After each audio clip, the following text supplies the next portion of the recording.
Hello there, my dear friends.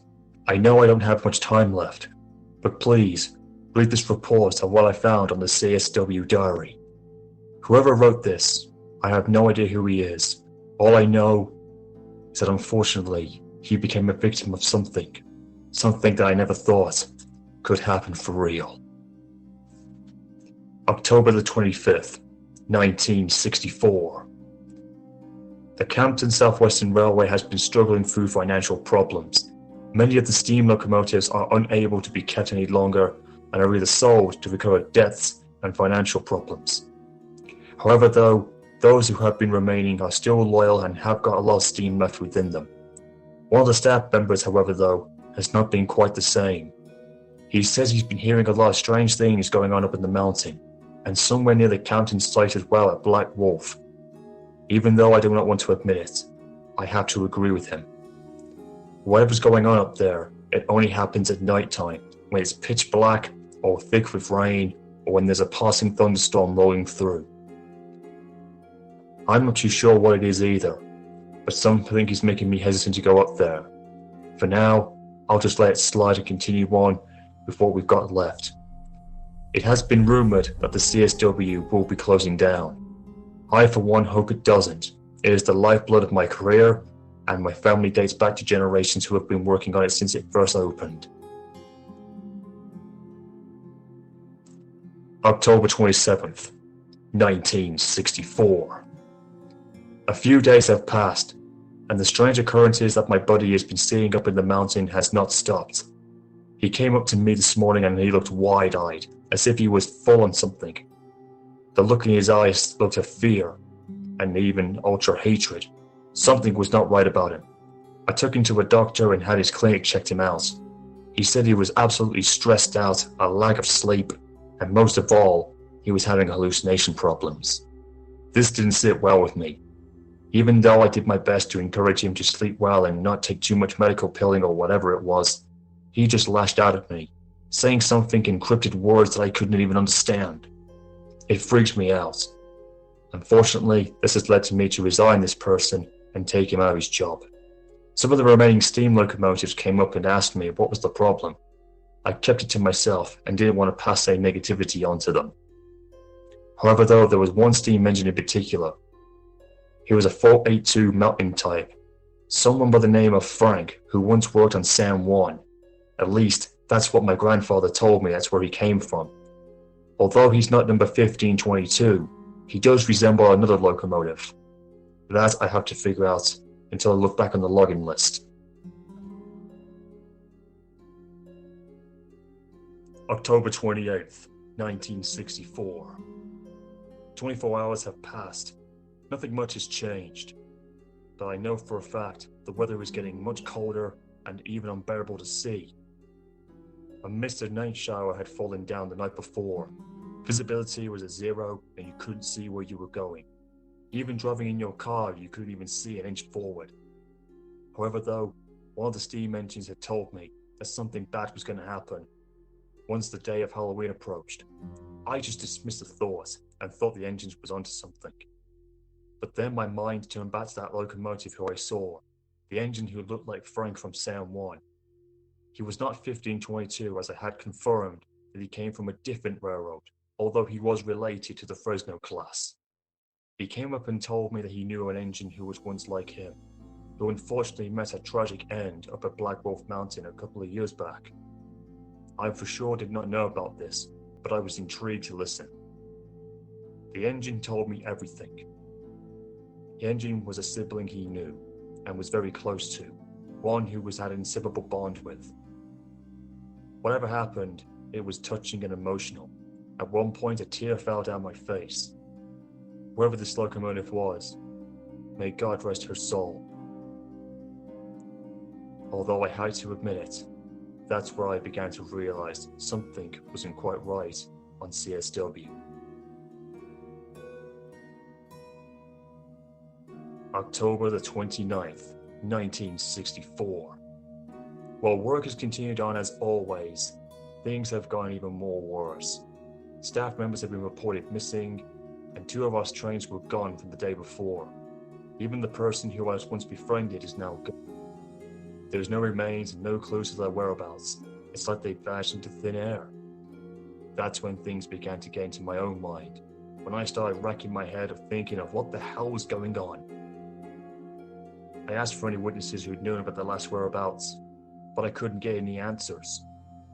So I took it upon myself to gather up my belongings and declare my allegiance on CSW.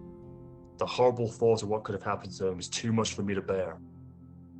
But I am determined to find answers and to hope I can find out what's happened to my comrades who are lost.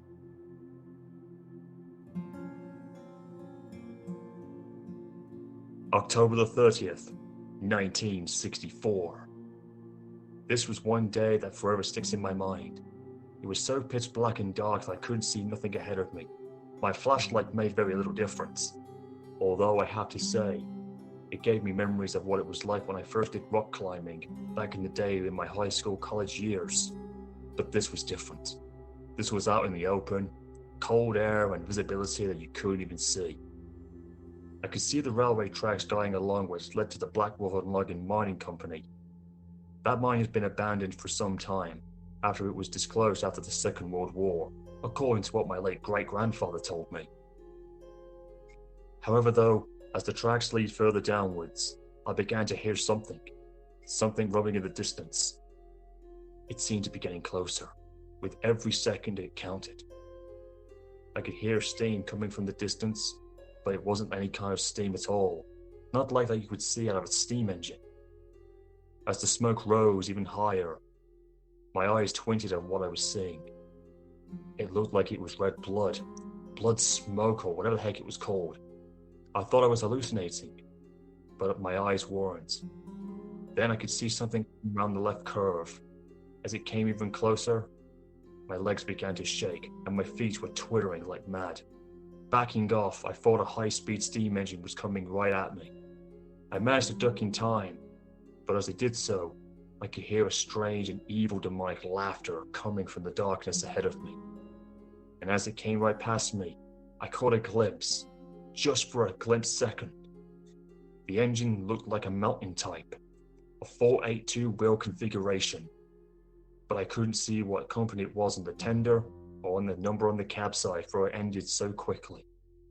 But what did stick in my mind for a long time was the laughter. An evil, female, demonic laughter. That's what stuck in my mind forever. Whoever this engine was, clearly was not among the living. And as who the engine was, I would get my answer the following day.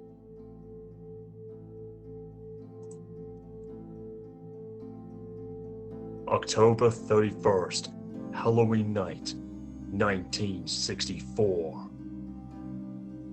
The night came. It was what I dreaded in my nightmare the night before.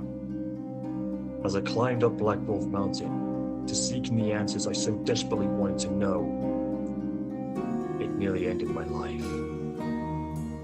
As I came around the Miller River Bridge, the drop down from below was so long I couldn't even see where the river engaging was. All I could hear was the dropping of rain and thundering that clashed above me. It was like I was standing on the pits of hell itself, the jaws of it opening up as if to swallow me whole. Then as I cautiously walked along the railway line to cross the Miller River Bridge, I stopped halfway to make sure that the support beams were in place, making sure that this bridge was safe to get to the other side. Slowly but surely, I continued to walk forward.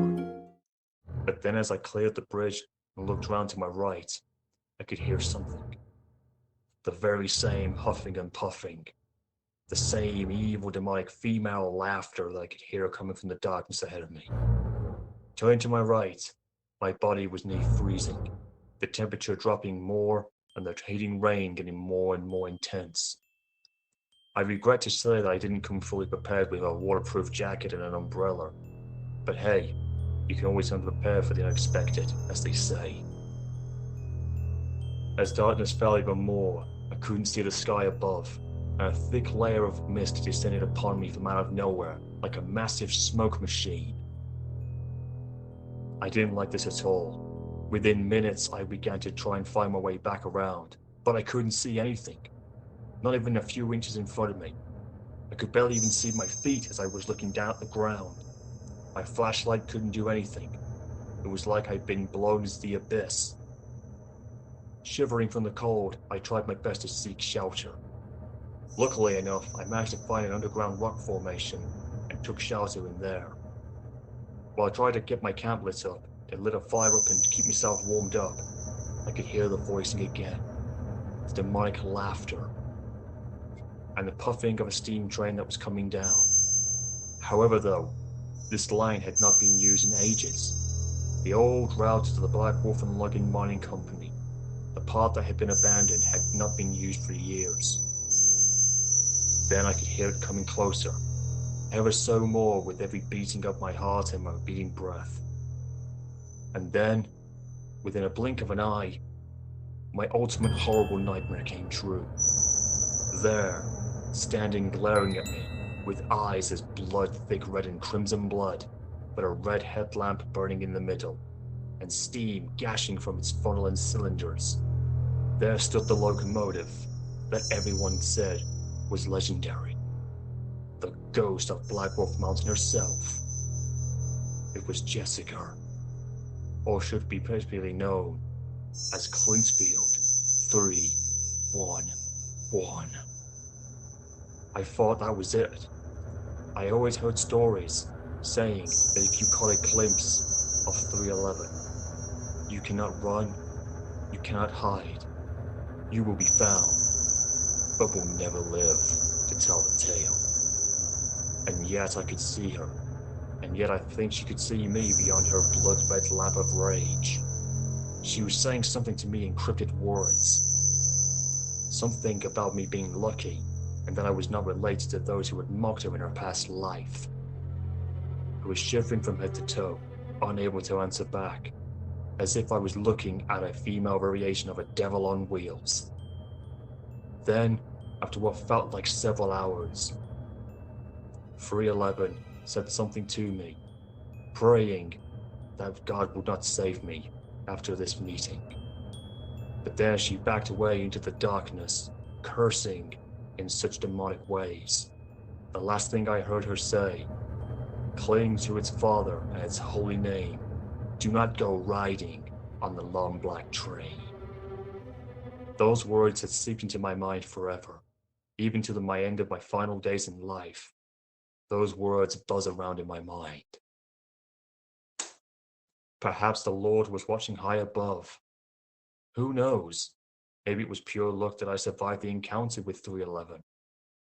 But then again, whenever you're out there on Blackwolf Mountain, as I found out, sometimes the Lord can watch above you, only to be casted down into hell. As for me, this marks my end with CSW, for I will never again return, for it is to me the ultimate gravesite of the ghost train of Clinchfield 311, known as Jessica herself.